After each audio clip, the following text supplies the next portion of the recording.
I'm sure to have to make more than one video to convey this, but I watched ThunderF00t arguing with Kent Hovind's son, of all people, Eric Hovind.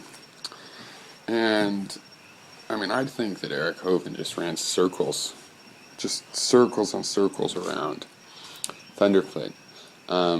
One, he was actually getting to more insightful questions, Eric Hovind was. Now, he answers them with God, which I think is silly, but he was dealing with a higher level of abstraction than ThunderF00t could muster. And then even when, ThunderF00t could have had a better point, or it was silly what Eric Hovind was saying, ThunderF00t still was stammering. He was reduced to, well, it's clear why I'm a scientist and you're not. Actually, ThunderF00t, that was not clear at all. That's exactly what was unclear.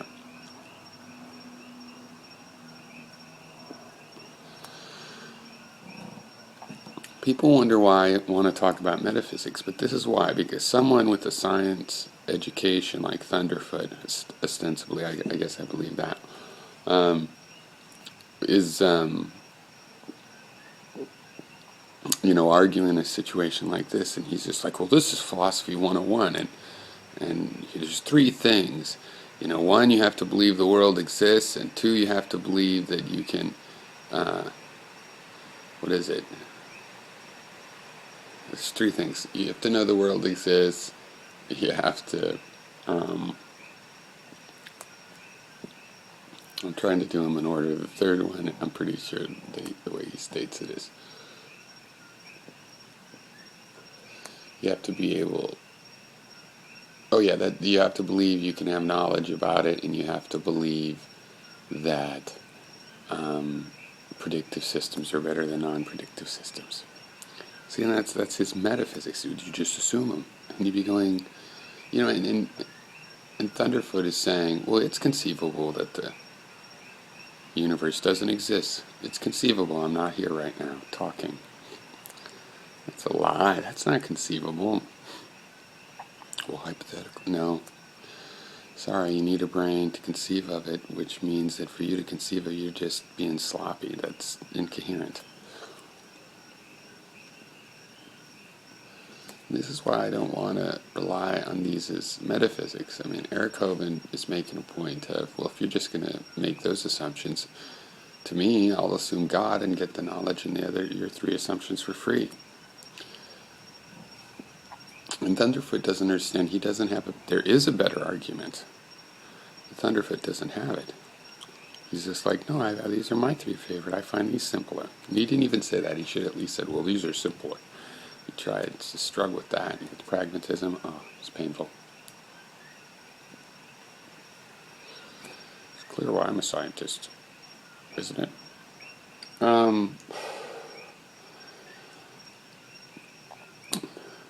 The way I've been trying to explain this is something along these lines. I mean, there's a distinction in philosophy, just a tool. It's not an ism.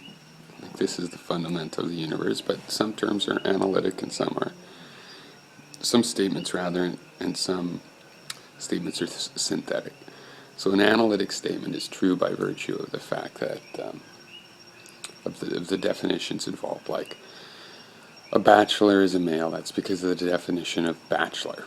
Whereas this Lego is in my hand, that doesn't have to be true because of the definition of Lego or hand, right?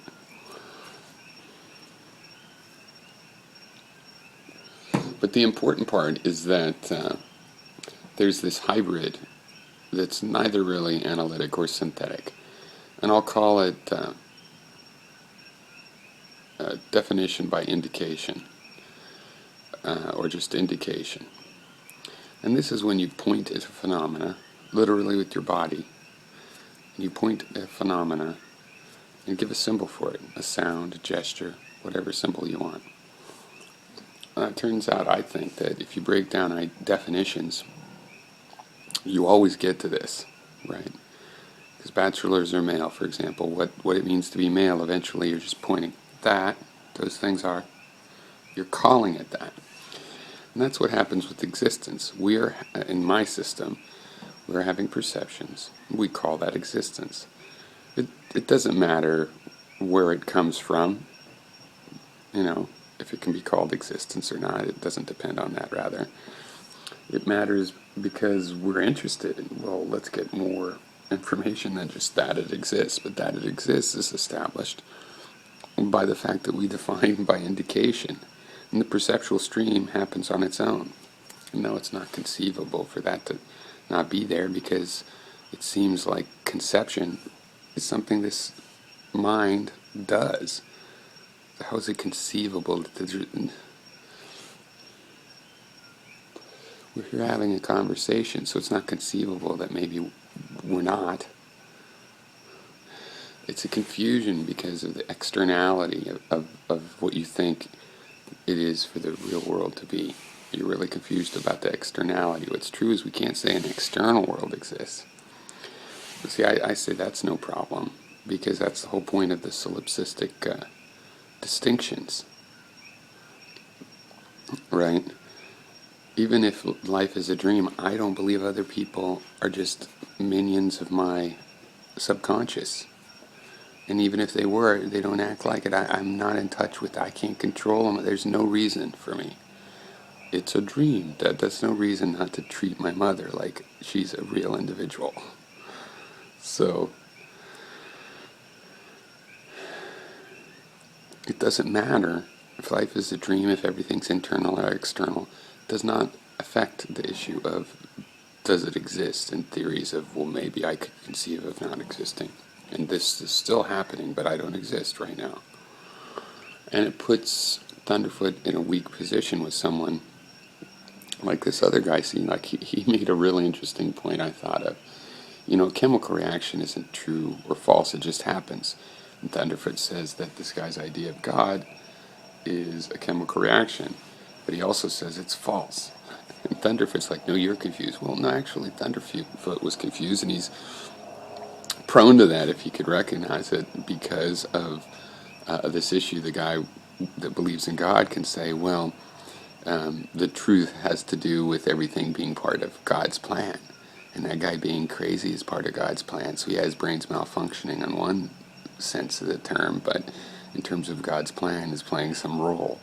And this guy has, and you don't want to think of those atheists, huh? You don't want to think of it as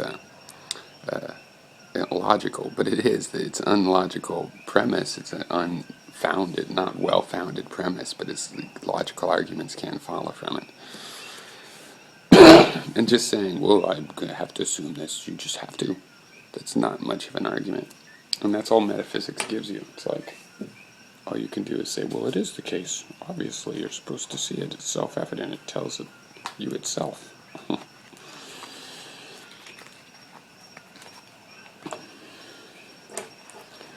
So we don't really have to take those premises that ThunderF00t said. You could say, oh, but you're saying you believe it exists, so you assumed it. No, because I don't know what existence is.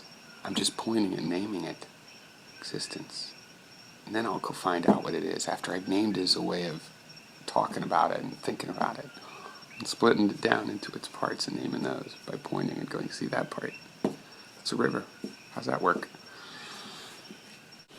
It's the basic idea, when, like in my epistemology versus this Eric Hovind's approach, is, yeah, I might be wrong about everything that I assert, but I know that I'm having an experience, that I named it having an experience. I might have mischaracterized it. Maybe it's having me or whatever. But it is a truth that you can start from. And the very definition of all the terms comes from this experience. So, the uncertainty in what it is to exist. We might be in a dream, we might be in a matrix, we might be here or there, maybe the lava's going to go off, all these indeterminacies that plague us.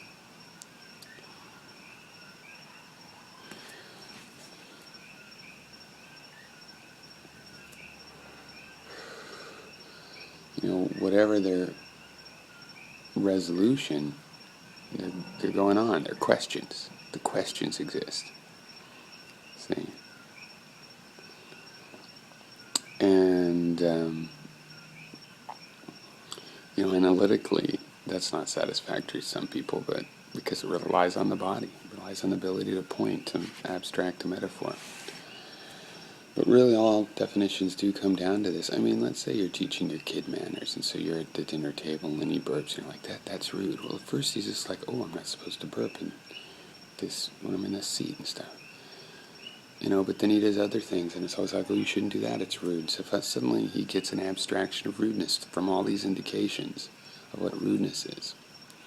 And then you go somewhere else to eat at someone else's house, and he gets a little wild, and you go, hey, this is just like home, same rules, It's like, oh, it's not just our kitchen, not just our experience. And through all of these indications, he's building up more abstractions, ideas that represent more than one experience at a time. And then he's at a funeral, and you're like, hey, Johnny, this is just like, dinner at night. At dinner table, we're supposed to be polite, okay? And he gets these abstractions, and it all breaks down back originally to indications, pointing at situations, pointing at objects. This is why two people that don't know each other's language, stuck on a deserted island, except for them, can get a full translation of their language, because they'll start off with literal things and then use those as metaphors to move on to other abstractions, and eventually they can communicate words like formula and and love.